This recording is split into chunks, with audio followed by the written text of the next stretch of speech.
This is the High School Football America podcast for March the 16th, 2020. I'm Jeff Fisher. All right, heading to Pueblo, Colorado. Never been there, and we're going to spend a little bit at the top here, probably giving you a little geography lesson. I went on, the internet. You can find this stuff out. Pueblo is about 100 miles due south of Denver, and we're going to talk a little Pueblo South High School Colts football with Ryan Goddard, the head coach there, who has been there since 2010. Led the school to its first ever high school football championship, 4A style, back in 2017. Last year, they made it to the state championship game, finishing runner-up in 3A, and Coach Goddard's on the line now to talk about his school, a little bit of the community. I know you got a rivalry game there called the Cannon Game, so we're going to touch on all of that as we go forward. Welcome to the show, Coach.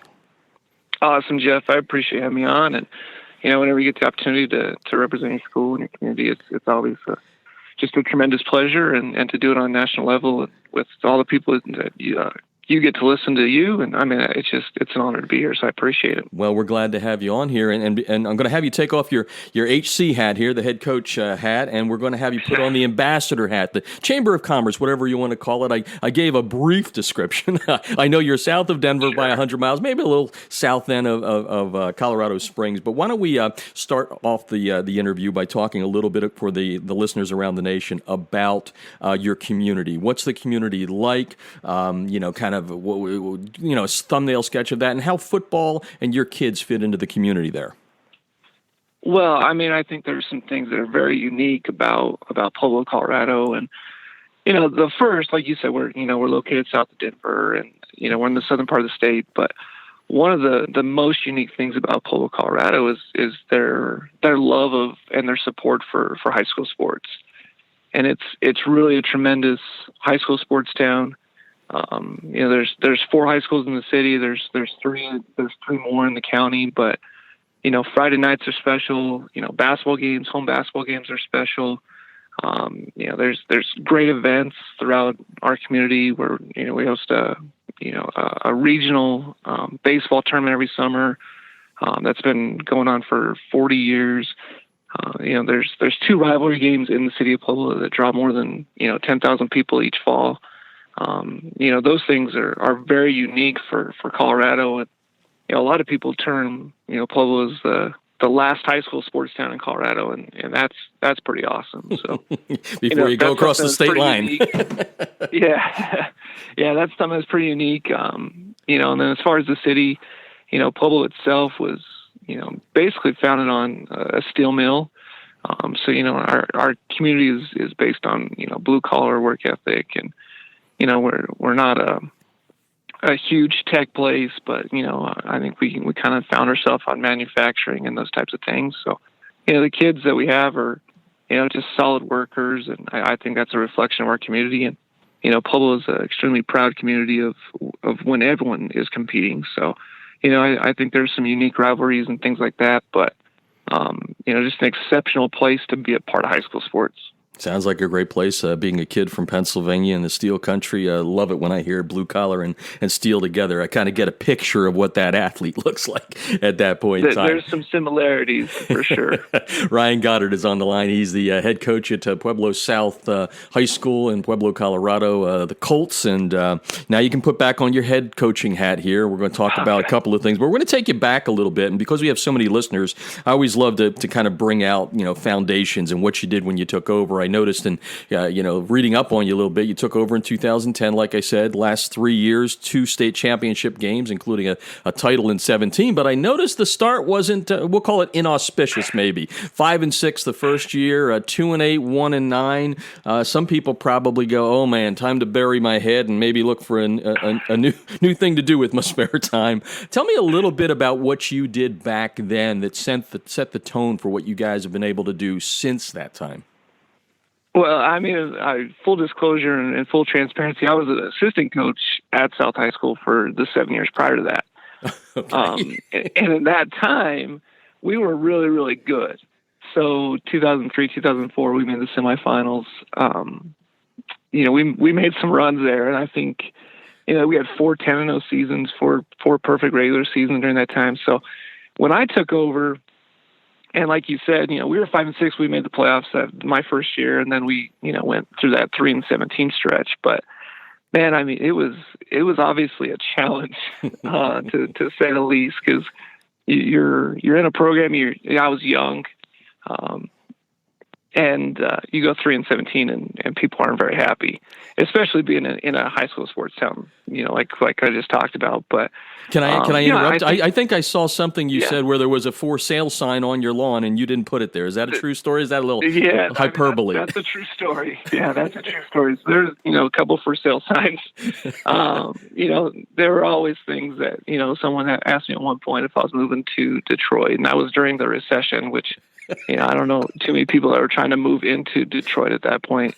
But it was a challenge to get through that. But for me personally, I went to South High School, and those things are also kind of unique to Pueblo, and so there's great pride. And I mean, for me, it was I was not going to leave that program in that situation that we were in. So we had to fight and claw and scratch our way out. But we were playing some young guys, and we were playing really good competition. But at the end of the day, we just weren't playing at the level that we wanted to play. And we got some kids, and we put some things together. We got some luck, and after that 3-17 stretch, we made a run, went back to the semifinals, hosted our first semifinal home game at that point too, which was pretty awesome. Lost in double overtime in 2013, or I'm sorry, 2013. Which was heartbreaking. But from there we've kind of been climbing and trying to survive it sometimes, but, I always tried to hold, to our core values of our program, which, being from Pueblo and being around a blue collar town was always based on our work ethic. And then we just started trying to find ways to get more involved in the community and be servant leaders. And I think our kids have just done a fantastic job of that and buying into, the foundation and the culture of our program. Yes, certainly have turned it around, and no doubt about that. And that's about pride, right? You said it best. I didn't want to leave it as bad as I had it at that point. Ryan Goddard is on the line, Pueblo South High School in Colorado, and you've got the Colts being talked about on the podcast here today. Let me ask you this, because one of the things that I love about communities that are maybe off the beaten path, and what I mean by that is you're not part of a major league market. I mean, you're south of Denver and all that, but one of the things I like, and I'm curious how you put your staff together, is you got a lot of the guys that play, right, like you did. You were brought up in the program. You come back. You're still giving back. What's your coaching staff makeup like? Is that something where you get a lot of guys that once they get it from the coaches, they're now giving it back as coaches to the student athletes you have there? And that's exactly what it is. And maybe we're a little bit unusual, but every coach on my staff has played in our program. And I've got one coach with my defense coordinator.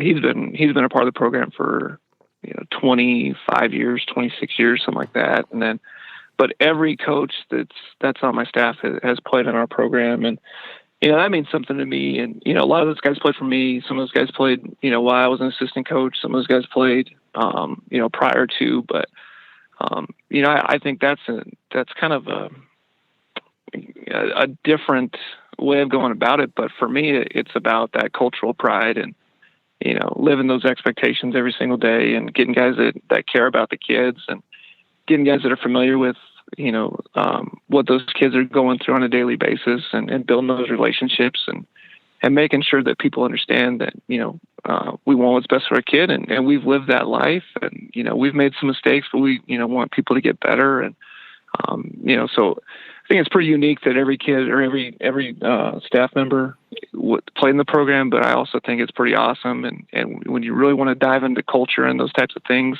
I don't think there's a better way to do that. Yeah, there's a buy-in there. There's no two ways about Absolutely. that. And I asked that question, to get your staff in there a little bit, but also, so here you are. You played in the program. They played in the program, and you build it up to the point where in 2017 you win a 4A state championship. What's that got to feel like, not only for you but the staff? Obviously, the kids are going to be jacked up, but I mean, coming through that line, if you will, that had to be something special. The first one ever for the school, right? Yeah, I mean, that was something that we talked about in 2017. That was the 59th team in school history. So it wasn't like we'd been around a short period of time, but, 59 years, we never played for a state championship. So, we talked about how we were we always talk about this, but, everything that we do is, about the guys that are currently wearing the shoe, about the guys that had, laid the groundwork and the foundation for so many years, all of the previous coaches that had been there, whether head or assistant coaches, because in that moment in December 7th, 2017, it wasn't about, one team. That was about, 59 teams. That was about the Pueblo community. That was about, everything we wanted to represent in that moment, as well as our future Colts. I mean, we wanted to give them hope and example and all of those things. But, just an incredible experience for, not only myself as an alumni, but all of our coaches, all of our players, and, an incredible community support back in 2017 where, we probably had 6,000 to 8,000 people at the state championship that went up the, road 150 miles north and to Mile High Stadium and, witnessed something that had never been done. And that was something that I'm just, it gives me chills even thinking about those moments now, because it was just an incredible moment. It's the beauty of high school football, which leads me to the next question, which is, so you reached the pinnacle there in 17, a little bit of a down year in 18, but bouncing back, right? And it's all about the culture and what you have and the system you have, and you guys got back to the championship game this year. Lost to the same team twice, the only two losses this year, to Palmer Ridge. You did that, I think it was about week 4 maybe, and then the championship game. Yep. So tell me a little bit about that journey there, how you go from being state champs, and we know what bullseye goes on your chest with that, right? And then bringing it all the way full circle to 19. Yeah, and I at that time in 17, we were extremely talented. We had, a handful of kids that are still playing college football off that team, and a couple of the Division I level 1, Marcel Barbie at Texas State, went the JUCO route, but is at Texas State now. We got a kid, Thomas Benunzio, that's at Fort Collins at CSU. A couple of local kids. Our quarterback that year, Zach Coslino, was at CSU Pueblo. And I think so. Part of that was, we had some talented kids, and, then we had to bounce back. We only had 4 guys with any type of experience. But I think what we bought into that year as the year went on is that, we never wanted to establish our program to win once, and going 5-6 that year was a challenge, but I think our kids, gained some valuable experience with the idea that we were never just going to win once. And, we started that year 1-5 coming off of it. And it was really a matter of, we were playing really, really good teams, with some inexperienced guys, but we continued to climb and continued to go upward and played some close games and just, our inexperience showed at times, but it was always, we never wanted to win once. We were always trying to get back there. And, it really paid off for us going into this fall, where we've gained some experience. We had some guys coming back and, but more so than that, it was, they bought into the culture of things and understood that, hey, even though we started 1-5 the previous year, like we were still going to, trending to be a good football team and be a competitive football team. And, those things really impacted the way we went about things this year. I mean, when you start off the season like we did, we beat, in our first 5 games, we played ranked opponents, and beat 4 of them. The only one we, lost to was Palmer Ridge, who's the 3-time defending state champions now. And, we battled with those guys for 48 minutes. And, but I think more than that, it was the fact that was kind of our identity throughout the year. I think we won 3 or 4 games in the last 2 minutes. And that just speaks volumes to our kids, their resiliency, their toughness, and everything we're trying to build in our program. And maybe we weren't the most talented teams, we weren't the most talented team on the field at times, but we were certainly the greatest team. And we had the best relationships, and our kids were willing to fight and put on the line for each other.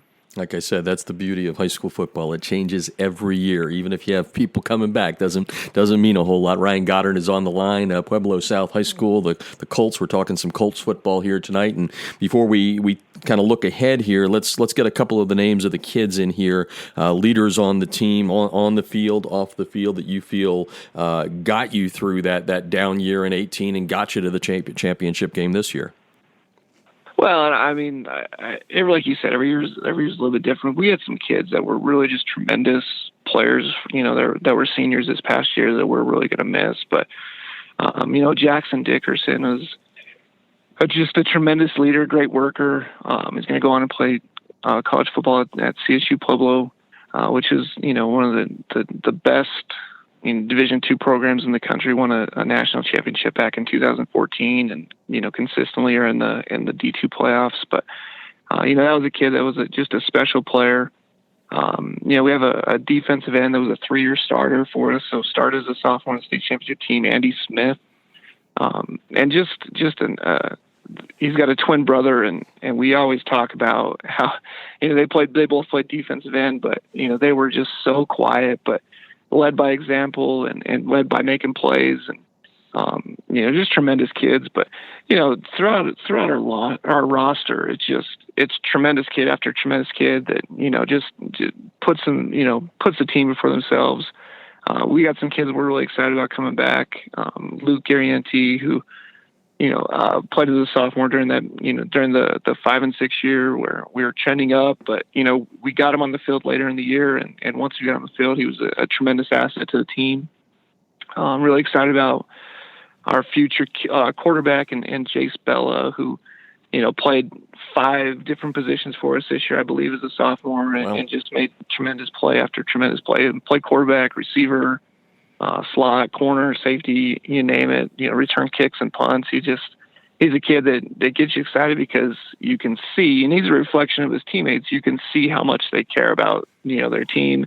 You can see that they want to do good things for our community. But you can see that they just have a passion for the game and they want to get better.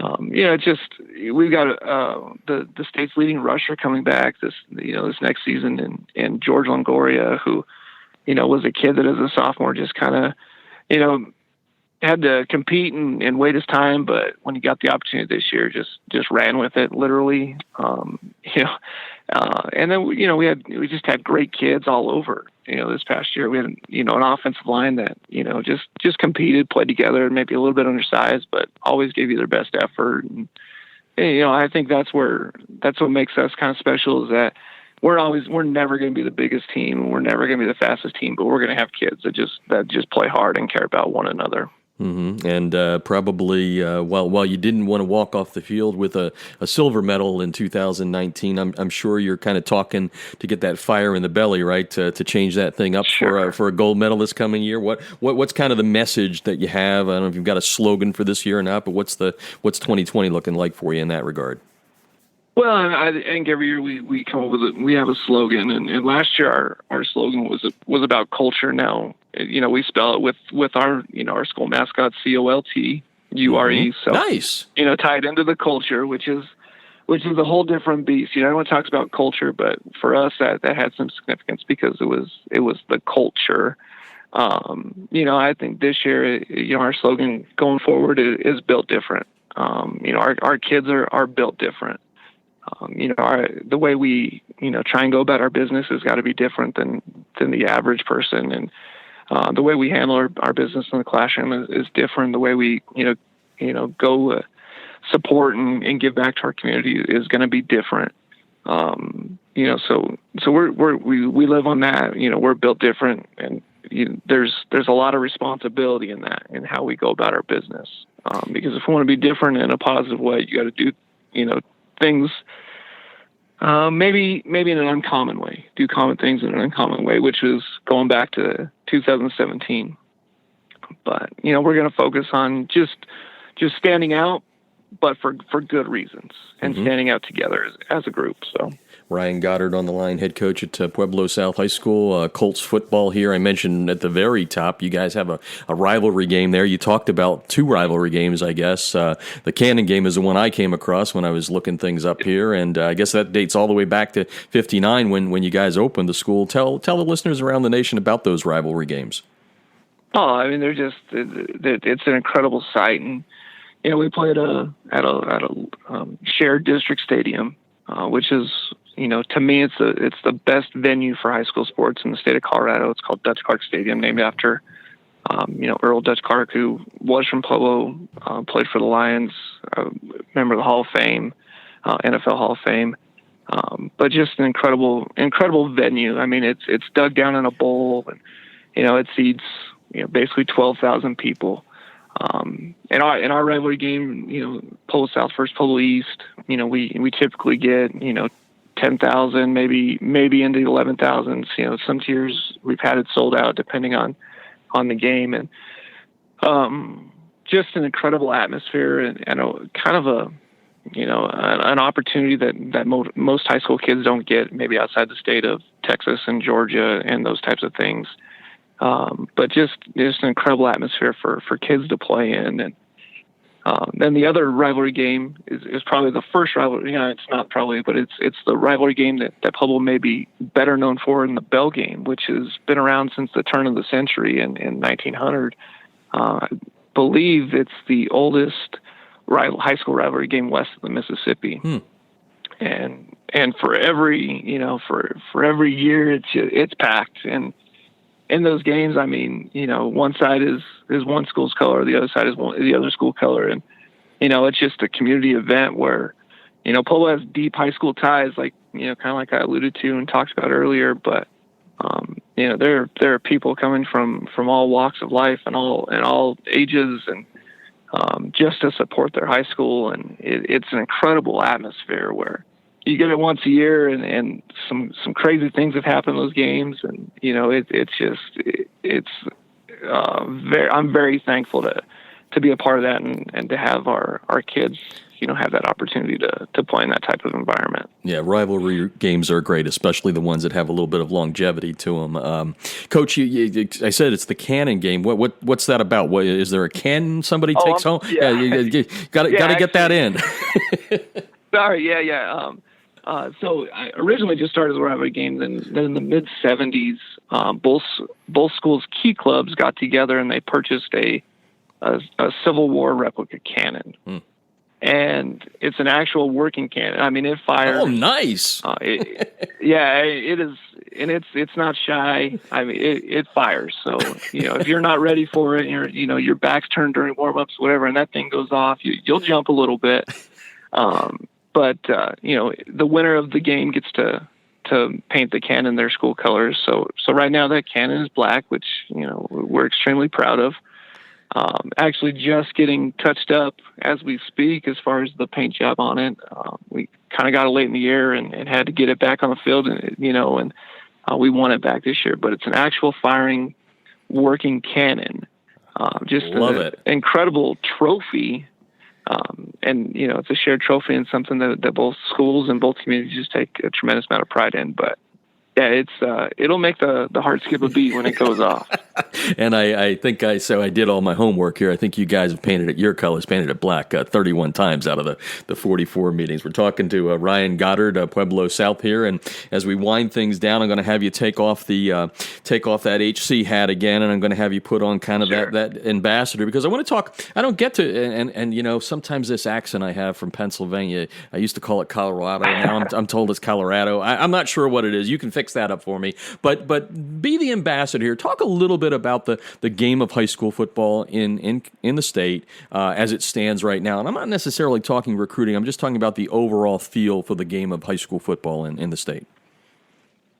Well, and I think that everyone, it's kind of a national thing where we're trying to get more people to play high school football and understand that the game is safe. High school football, the game is safe, and just the way the coaches are going about teaching things, and how the national organizations have come down, and those teachings and things have trickled down to the high school level and the youth level has just been tremendous. But I think there's 1 million kids across the country that play high school football, and there's quite a few in the state of Colorado now. There's great competitiveness throughout the state. There's obviously things that I think nationally there's kind of this transition of how we get like opponents to play each other. And Colorado's one of those teams that is really working on that right now too. And, we've got great leadership and we're looking forward to being a part of that. But, there's things that we're doing different now with practice stuff and guidelines and restrictions and things like that. But, I think at the end of the day, Colorado, the high school game in Colorado is growing, is in a good position, and really looking forward to just continuing to grow, continuing to get more kids involved because of the lessons and the values and things that are learned through high school sports and activities. Just the opportunity to help kids learn to face adversity and those types of things. And for me personally, I don't think there's a better game than high school football to teach lessons that'll last you a lifetime, lessons that you'll be able to reflect on forever. But, the state of Colorado football right now, and, we're changing, but I think we're changing to improve. We're not changing in reaction. We're being proactive about things, and really looking forward to where we're going in the future here. And just one of the things, you guys have been stepping out of state. I remember one win last year, your 5A champs, Cherry Creek, which just ended up outside of our top 100 national rankings, beat Santa Margarita out of the tough Trinity League in Southern California. So I know you guys have stepped out of state a couple of times and come up with some very nice wins. Ryan Goddard's on the line, Pueblo South High School, and we're going to have you kind of put your hat back on here for the last question. And unfortunately, throughout the next couple of weeks, we're gonna touch this subject. The coronavirus obviously wreaking havoc with all sports and right down into the high school level with all types of sports at the high school level, and especially football. Right now, you guys are usually in the weight room getting ready and all that. So what I want to do with this was turn it more positive rather than the negative. So because we have so many coaches listening here, I'd like to just kind of get the take on what are you having to do right now in the state and at the school, and what are you trying to do maybe to make sure where if you're not allowed to practice, the kids are getting in their work. So when it gets time to come back together, you haven't lost a whole lot of time. Yeah, absolutely. And I mean, in our school district and most school districts throughout the state, I believe right now are on, they're shut down, whether it's through this extended break or, through spring break. And for us personally, we're on spring break next week, but we're out of school this week and making plans for some online instruction following break. But as far as the football team and spring sports, all of our spring sports in the state have been shut down through at least April 6th, and at that time they'll go back and revisit. So hopefully our kids will, hopefully this coronavirus and everything will settle down and be taken care of, and we'll have a better grasp on it as globally. At that time, that being, people's health being the utmost concern. And, for us, we have a lot of kids that are doing spring sports, and, hopefully those kids will get an opportunity to compete this spring. And, isolated with our football team and our football program, we're not allowed to really work out with them at all. We're not going to do any of that. We're not going to try and put people at risk ever, right, as far as their health or, anyone in their, family or their loved ones' health at risk. But, there's opportunities to work out at home. And, I've been running around, the internet and social media, just trying to find some different at-home workouts and change the script a little bit, which I think could be really, really good for us and good for kids everywhere. I think, kids sometimes do just need a break for a little bit. Sure. I know we've got a bunch of multi-sport athletes, and this could give them the opportunity to get a break. And, we're going to do everything we possibly can to keep our kids safe. And, but if they have some time to do some push-ups and some bodyweight stuff at home, I think that would be great. We're going to throw out those workouts for them and, encourage them to do those at home. But if they don't get everything done, or, we'll take them where they are when we get back together, and we'll get back to work. And I mean, everyone's kind of in the same boat. So as far as a competitive advantage, I'm not sure what's being lost or what's being gained, but I know that when we get back, I miss being around my guys every day right now as it is.